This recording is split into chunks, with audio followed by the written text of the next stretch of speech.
Welcome to another edition of Great Health, Abundant Happiness, and Outrageous Love. Mwah. I'm going to share a little bit more of the book here. We're in a working session. We thought we'd do a quick video. Yes. What do you got for us, honey? Okay, so I'm just going to read 2 chapters in this book that Jeffrey and I are involved in. Often people think they'll be happy when they meet someone and fall in love. Or they'll become happy when they're wealthy. Or they'll become happy when they're thinner. Or they'll become happy when bad things stop happening to them. Or they get a new job. Or they have a baby. Or they move to a new place. Or. The list goes on and on. It has to come from within. No one can bring it to you. You can help yourself and guide yourself in the way you think about life to get to that position of strength by filling yourself with positive affirmations and taking moments to consciously be grateful for everything that is gifted to you, including your breath. That's key. Yeah, it's so simple, right? Yeah. So simple. By willfully being thankful for things that are automatic, it reminds us that even the most mundane of things are the most glorious. I love that. Fill yourself with captivation. Start and end your day with a positive meditation, or write down 5 things you're grateful for in your life and focus on those things. Select carefully gurus, teachers, friends who inspire, not expire you, and fill your free time listening to them or talking with them. Go in nature, truly bathe in the forest and look at the trees, the leaves, the bugs, the animals, the rocks, and get lost in the miracle of each. Or look at the stars and the moon and know you're part of something magical and much larger. Whatever you find inspiring, regardless of your current state of self-love, never stop getting inspired. I love it. That's so important. Something incredible happens. The more inspired you become, the more inspiring you become. This is very powerful, as you are now putting out a higher vibration and energy that is magnetic. You've transformed from a caterpillar to a butterfly. Now you can fly. Fly now, beautiful creature. I love that. Yeah. Well, a couple things I wanted to share. We start each day. We work to start each day. I think we do a pretty good job of it, of operating from a position of gratitude, being grateful for some of the basic things. But today it was extra special. We were blessed by that yellow-headed blackbird. Right. And I'll just tell you a little bit about the story. I just posted, we just figured out how to do this posting, and we posted a picture. So I don't know how you look that up, but it's on the channel. It's a post. I'm not sure how they see it, but people are seeing it.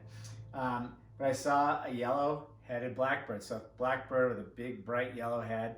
The sun's just coming up, highlighting. I thought it's almost like a tropical parrot. And we're in here. It does. It looks like a parrot. Yeah, snow everywhere here in Colorado. Sun coming up, highlighting. I'm like, Karen, get in here quick. Come look here. Look at the feeder. We're looking. She's like, oh my God, it's unbelievable. All of a sudden we look in the tree. It's filled with them. Filled with them. Filled. Wasn't that unbelievable? We thought there was one. And there had to be 25 of them.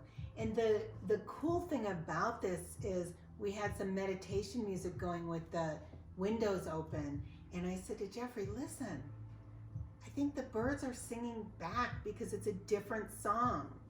And that's when he realized it's a different song because it was different birds. We've had this place here for, a long, long time, 10 plus years, maybe 15. We have never seen this bird ever at our feeders here.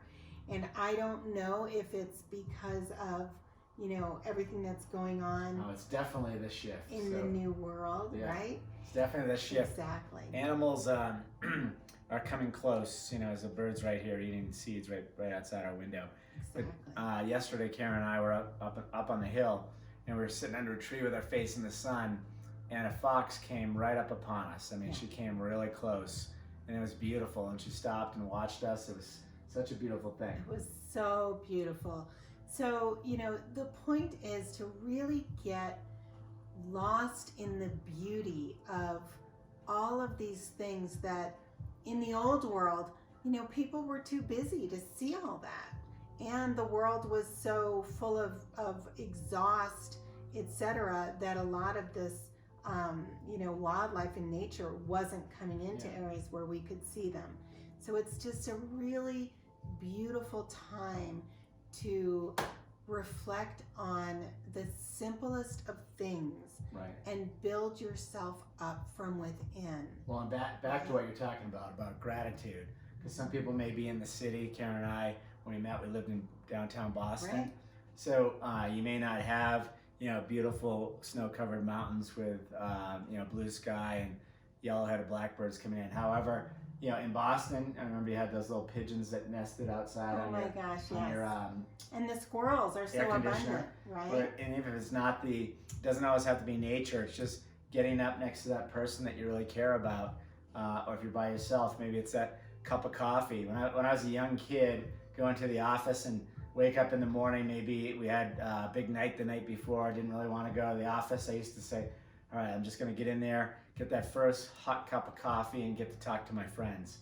But the point is, all these things we're talking about that you need to be grateful for, most of them are really free. I mean, that's the beautiful thing that, I'm Free finding. or so simple things like a cup of coffee. A lot of people go through the motions to, for us, every single cup of coffee that we drink in this house or cup of tea, it's like an experience, right? It's an event. We don't take those moments for granted, because those moments are the moments of your life that can really define your happiness. And that reminds me, we were watching Eckhart Tolle yesterday. I love him.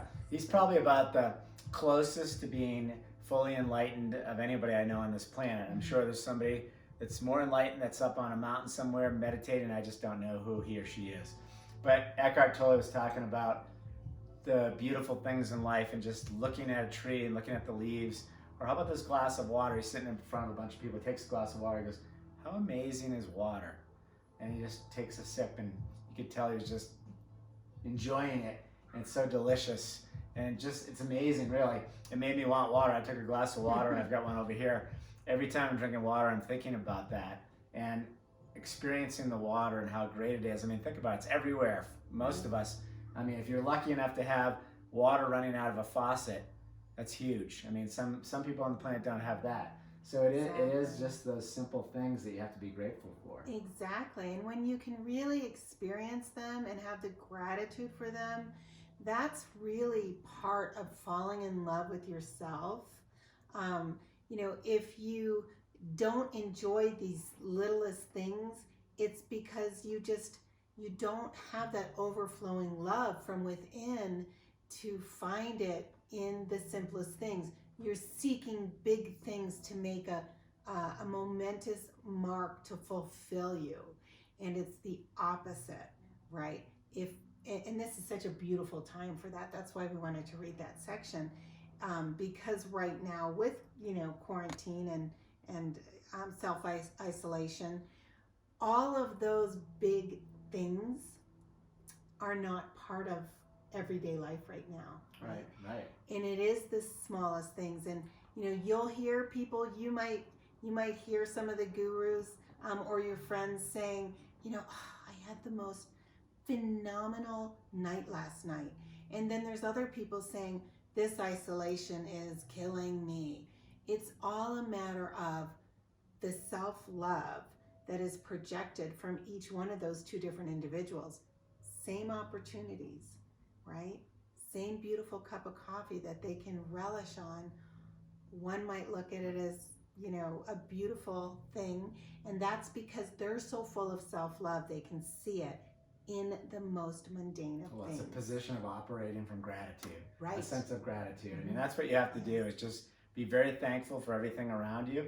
And if that's the case, what you're doing is you're attracting more in. The universe acts like a mirror. Right. We call it the boomerang theory. So whatever you put out there, so if you're putting out there, I'm thankful for this cup of tea. I'm thankful that the sun has come up. I'm thankful for the roof over my head. Those kind of things come back Thankful to you. for the yellow-headed blackbirds. I mean, yeah, that one is incredible. Yeah. So I'd love to hear, Jeffrey and I would love to hear what you're thankful for right now during this shift into the new world. There has to be something that you are considering so magical and beautiful right now. And I'd love to hear about that in the comments down below. Wishing you great health, abundant happiness, and outrageous love from the nest at Copper Mountain. And if you're not subscribed, please do. We'd love to have you on board. And comment down below. We'd love to hear. And Thank hit you. the notifications if you like what you're hearing. We're going to be doing some more reading from this book and some really good stuff. The next few readings, I think, are going to be about self-love, self-esteem, self-worth, and that is the foundation of everything that's magical. Excellent. Yeah. Enjoy this day.